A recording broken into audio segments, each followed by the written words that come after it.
What's up, Internet? It's been a minute since we've gotten to do this. My name's Nerdy. And I'm Clarus. And the legend of Vox Machina returns on October 3rd. Well over 2.5 years after... No, a year and a half. Yeah. It was January of last year. Yeah. Was that 2023? Time means nothing to me anymore. Wait, no. Was it 2022? No, because it was season 2. No, yeah. A year and a half. It's fine. Time means nothing. It's fine. If you, we reacted to fine. season 2. Did we react to season 1? No. Season 1 was before we did reactions. Yeah, so and we did that kind of our season 2 reactions chat. are up.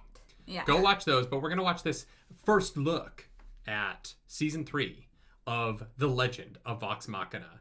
The difference between season 2 and now is when we did our season 2 reactions, we were both totally fresh and had no idea what was coming. I have now watched almost every episode of Critical Role, and I'm currently wearing a Dorian Storm shirt. So things have changed. And I might emotionally act in ways that Clarus won't to this trailer. I will be like, okay. Sure. Yeah. And I'm going to be like, oh my god, that's. This will be non-spoilers, because I'm not going to ruin shit, but I might lose my shit. Let's go. If you spoil it for me, I'll kill you. I won't.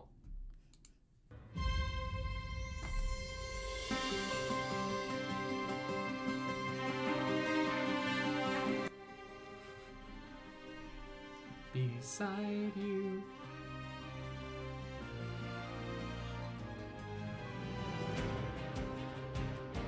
Fucker. Ooh. What's up, Delilah?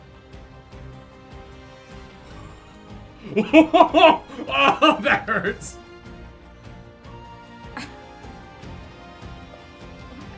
Oh my god.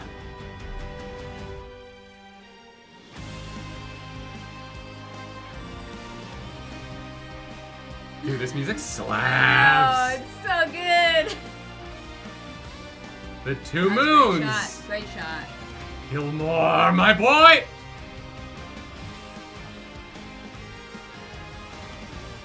Ooh, I wonder who's voicing Thordak, actually.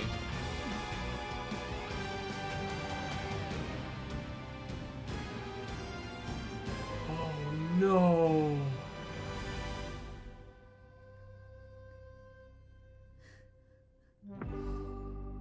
Well, damn. Wait, that's so sad. That he saw it all happen? Yeah. Because no spoilers, but I think I know that... No spoilers. No spoilers. It's sad. I think. Well...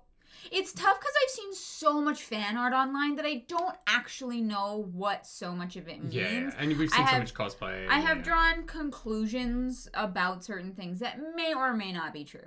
And that's fine. I don't think it's a spoiler to say that, like, Keyleth being a druid in D&D, if you play D&D, you know that when you become a 20th level druid, you become functionally immortal.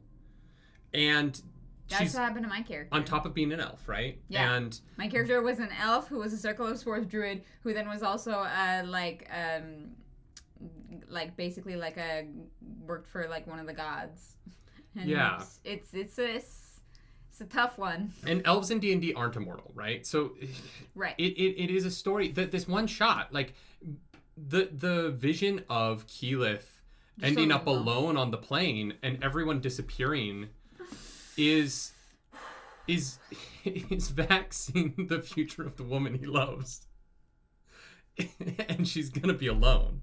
And like that for so many reasons, but just even without like the story of Vox Machina, even if Vox Machina had the happiest possible ending ever, right? Yeah. That is still her future.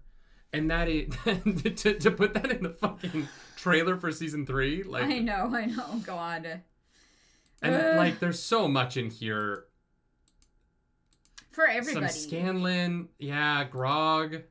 The action looks sick. The animation looks... It looks a little less clean than season 1 and 2 did. Mm-hmm. Not in a bad way, but in a like a more rugged way.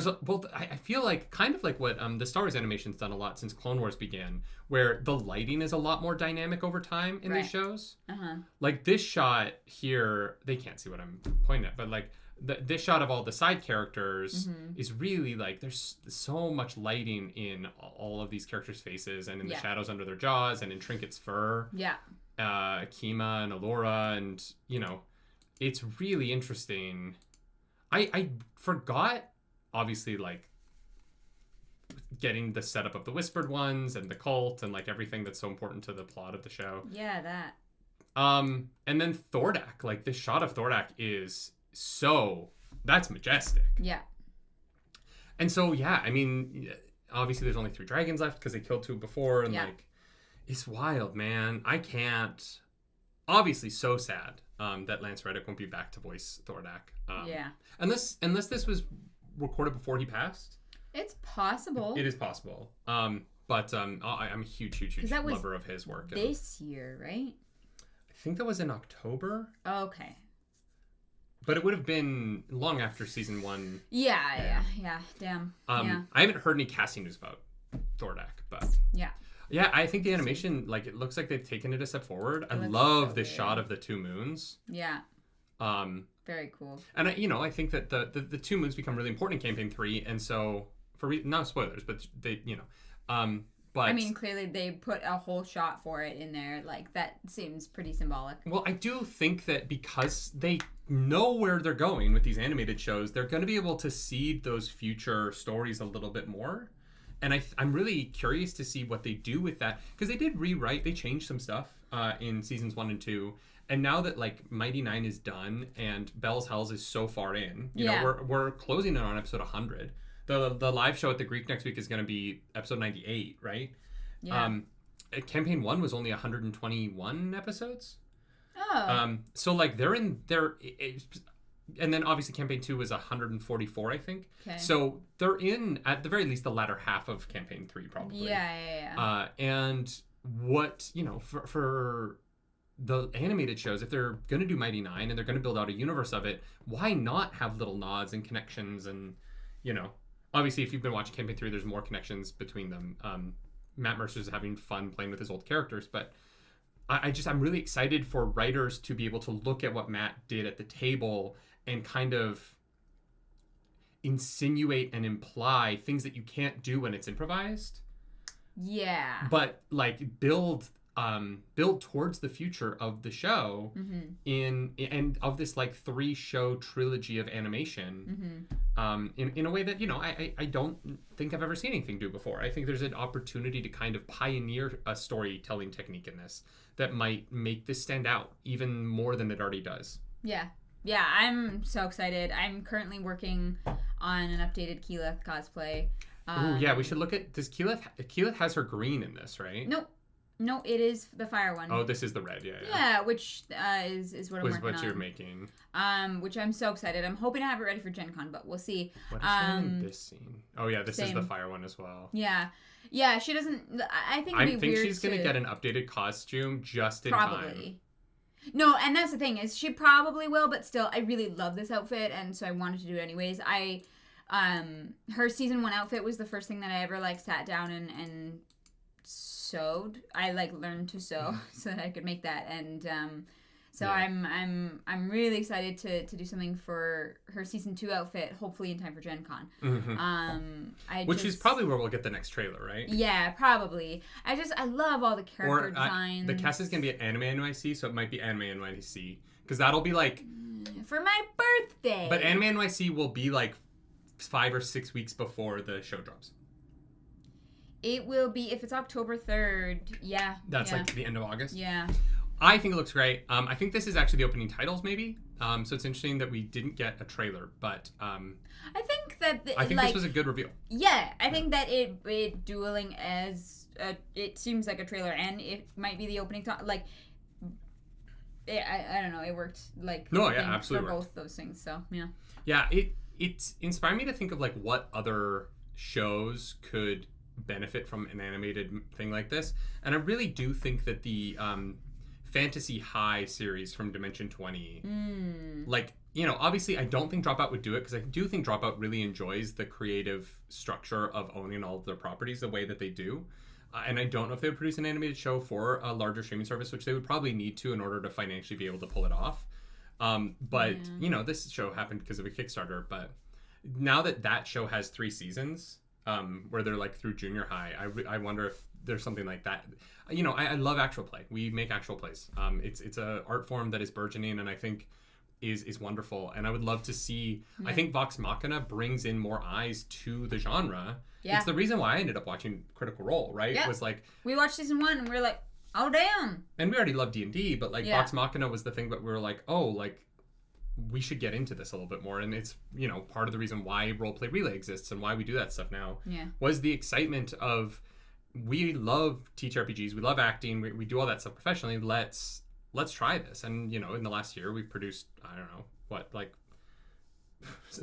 probably like 230 hours of actual play content. Roleplay Relay 1 was 173 straight hours. Of D&D. So. Yeah, but also we've done multiple 12-hour things, and now we're 19 episodes deep into Astral Dusk. True. So it's we've been doing it for a while now and loving it and having the best time and finding new passions in the content space because of it. And it's because we were inspired by Vox Machina, right? We weren't really doing actual play stuff outside of fun one-shots before No. I played D&D with my friends. Yeah. And now it's my favorite thing. Yeah. Yeah. So I love the inspiration and I love the accessibility of the genre through this. Yeah. And through the Dungeons and Dragons movie last year, which I thought had a similar effect. Yeah. It's a shame that TV show's not going forward, but this is, and we're going to get it in October, and I just can't wait. We'll definitely react to it. Yeah. And just have a blast. Just, I'll cry. There are things that I'm I already know I'm going to cry at, because it's just you teared up already, so. I almost cried at the end there. I know. Yeah, it almost got me. If I'd been alone, I think I would have. Yeah. Anyway, sometimes you're too pretty to cry when I look at your face because I'm like, oh, I'm happy. If you like the video, subscribe to the channel. If you don't, I don't care. Get out of here.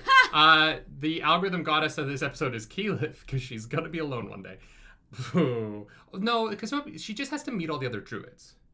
Yeah, although there's other level 20 druids, right? No. They just have to fight enough liches. Yeah, we just need reasons for more level 20 druids to exist so that Keyleth isn't alone. I'll introduce her to my druid Nanvi. Oh, Nanvi. If you want to follow us around the internet, you can. I'm at nerdynightly. I'm at Claris Polaris. And if you're a fan of actual plays and idiots rolling math rocks, go over to Roleplay Relay everywhere, but mostly the YouTube. We just finished we are 4 episodes deep in our Candela Obscura actual play with Alicia Marie, Victoria Shaz, and Fariha. That one's only 6 episodes long. Only 6 episodes. There's 2 left. Comes out every Wednesday. Yeah. But if you're a Critical Role fan, you might enjoy that. Or Astral Dusk, our D&D actual play that was a module game of Shadow of the Dragon Queen. Shadow of the Dragon. Yeah. Yeah, Dragonlance. Dragonlance. Yeah. And is now, I don't know where we're going because we're off module. So we'll figure that out. That's every Saturday at 1 over there. So thank you so much. Do something nerdy tonight. Bye. Goodbye.